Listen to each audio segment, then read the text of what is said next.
That shoulder injury last year against Washington State, he went through that situation. How much do you think that is helping him go through his current situation? I don't know. You can ask him. I mean, we haven't talked about that at all. So I think Darren's one of the tougher kids I've ever been around. He's been nicked and bruised a lot since he's been here, but he's always persevered and found a way through it. So I feel like your team's preparing so far for. We're doing a good job. Real good job. It's good to get outside again. Special teams work is key for us. Being able to kick. We don't have the ceiling in there, so we want to get out every Wednesday if we can, and they did a nice job in focusing on what we had to get done today. So the punt team's obviously done so well. Can you assess the other special teams units? I think our punt return team has done a decent job. Not as good as we've been in years past. Ball's been kicked away from us a little bit. I think our kickoff coverage team is doing a good job, and we have to do a better job in kickoff return. Coach, another team that likes to throw the ball around. Talk about the development of your pass defense so far this year. I think we're one of the top teams in the country in pass efficiency defense, and it takes all 11 guys. It starts with the rush. I think we can generate a pass rush with 4 guys. You don't always have to blitz to get to the quarterback. Guys like Deion Jordan and Terrell Turner, Taylor Hart, Josh Kadu can really cause some problems in some one-on-one matchups up front.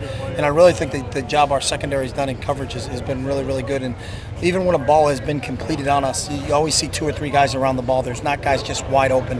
And I think that those young guys in the secondary are doing a really nice job. I noticed you guys are really mixing up who you're sending on any given defensive play, too, in terms of linebackers, defensive backs, all that sort of thing, and mixing up real well. Yeah, they are. Our defensive scheme does a really nice job when it gets to third down. They got a really good third down package, and it keeps the other offense on their heels. So. You're getting interceptions now, and you didn't get as many early on in the season. What's been the difference? They're just catching the ball. I mean, we've got a ton of pass breakups, but it just seems like we haven't finished and caught the ball. But we've been close, and now they're starting to those times when they're tipping the ball and getting their hands on it now turning into some interceptions. So, and that's what we were hoping was going to happen with those guys.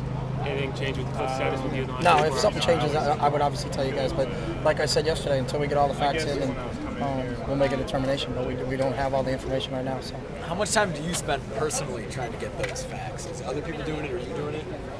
When I get all the facts in, we'll get it done.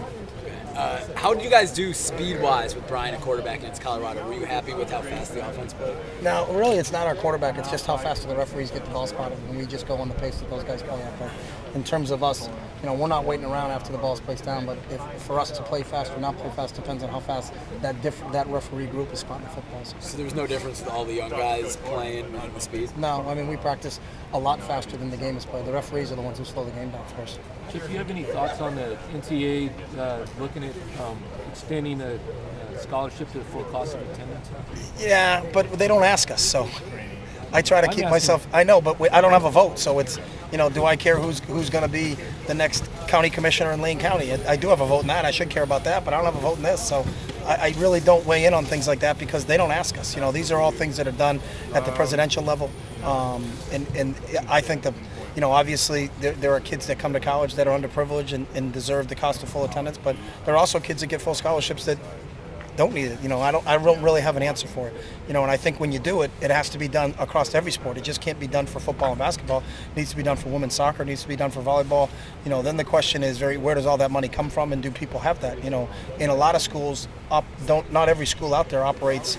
Where they're making money on their athletic department. There's a lot of colleges out there that are going to be disadvantaged because it's really going to put them in a hole. Because if you add $2,000 to every scholarship, and that's every scholarship, not just football and basketball, because every sport deserves it. But do you have the monies to do it? I don't know if there's and I don't way above my head in terms of can they do it or not do it overall. So, but I do think the kids deserve something. So. What about the commissioner of Lane County? You weighing in on that one? I haven't got a chance to study that yet. That'll come after third down and nickel defenses today.